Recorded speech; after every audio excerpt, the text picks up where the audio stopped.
Welcome everyone to today's devotion. We're in John chapter 7.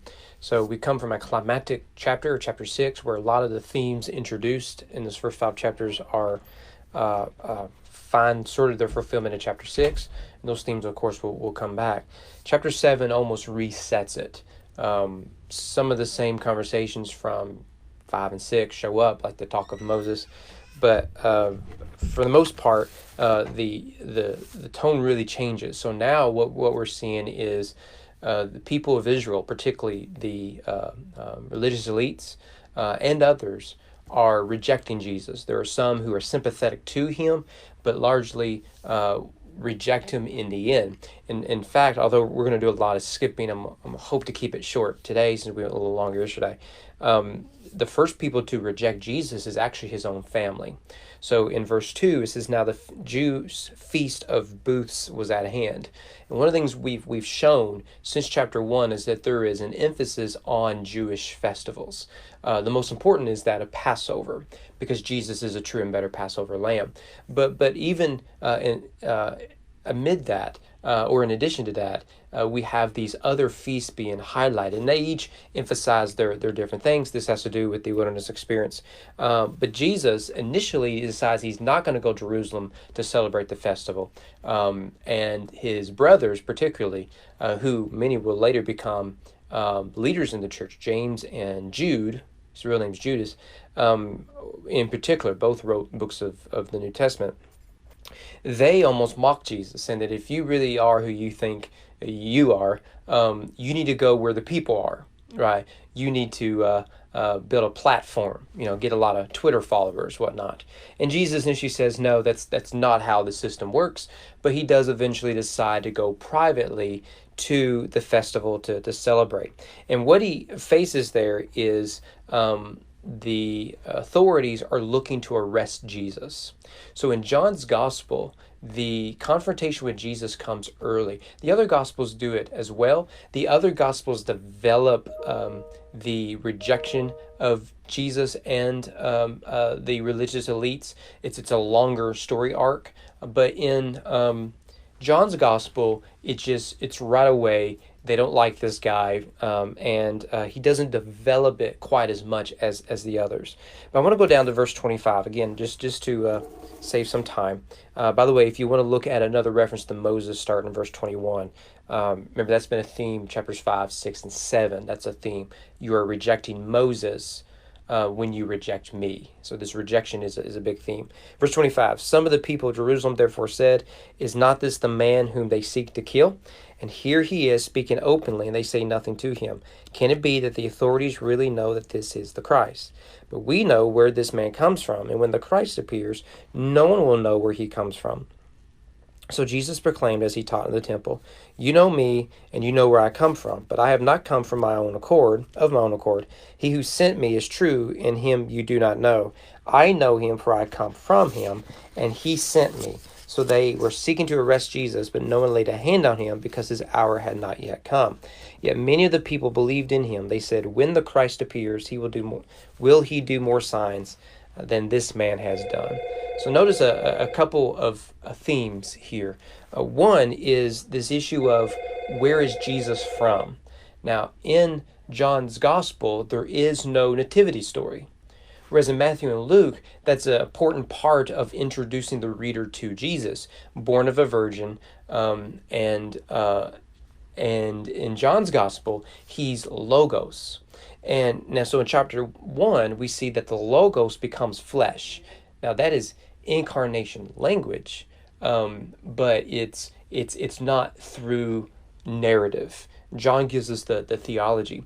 So the people think we shouldn't know where he comes from, right? He's going to be like Melchizedek or something. And because we know who this guy is, where he comes from, whose family is, and all that, that's going to show up in chapter 8, I believe. Then he can't be the Messiah, right? And Jesus, notice he says two things. One, you do know where I'm from, right? So the human aspect of Jesus is important. I'm from Galilee, born in Bethlehem, right?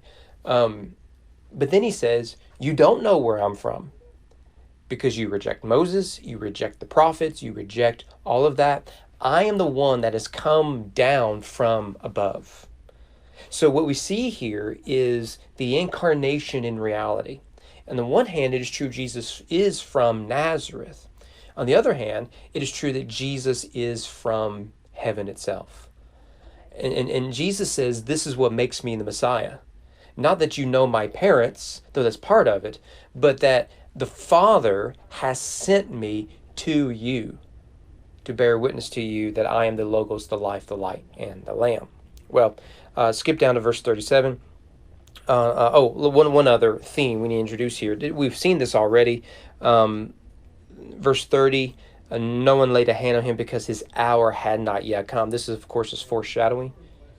This started in chapter 2 with the story of the turning water into wine. Jesus didn't want to do it because the hour hadn't come. Then it did come. We see something similar in this story at the Festival of Booths. Jesus didn't go, and then he decided to go. So that hour is important in that is the climax of the story. Verse 37, on the last day of the feast, the great day, Jesus stood up and cried out, if anyone thirsts, let him come to me and drink. Whoever believes in me, as the scripture has said, out of his heart will flow rivers of living water. Now this he said about the Spirit, whom those who believed in him were to receive, for as yet the Spirit had not been given, because Jesus was not yet glorified. Again, Jesus is life. So think about chapter 4. We get language of, we really can go back to chapter 2, language of eating and drinking. Chapter 6, that was climactic. We see that again. Jesus is living water. He gives life. Goes on to verse 40. When they heard these words, some of the people said, this really is the prophet. Others said, this is the Christ. But some said, is the Christ to come from Galilee? Notice this is very similar to Caesarea Philippi. Who do people say that I am? Some say John the Baptist, some say the prophet, so on. Verse 42, has not the scripture said that the Christ comes from the offspring of David and comes from Bethlehem, the village where David was? So there was a division among the people over him. Some of them wanted to arrest him, but no one laid hands on him. The officers then came to the chief priests and the Pharisees, who said to them, why did you not bring him? The officers said, no one has spoken like this man. The Pharisees answered them, have you also been deceived? Have any of the authorities or the Pharisees believed in him? But this crowd, by the way, that argument is still used. It's the argument of authority. That because you have a degree, what you believe, therefore, is true. That's a logical fallacy. So what you hear today is a consensus of scientists, a consensus of philosophers, a consensus of X, Y, or Z, right? It's the same logical fallacy.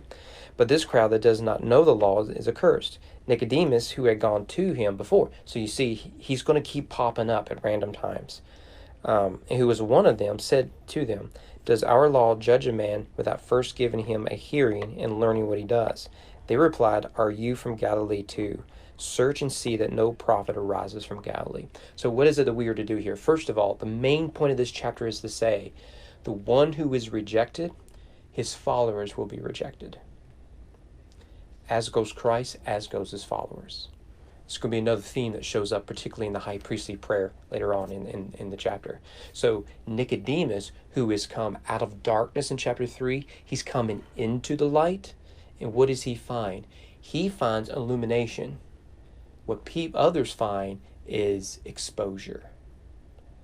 And as a result, they reject him because they reject Jesus. People love darkness rather than the light. It's something I think we American evangelicals are going to have to get used to.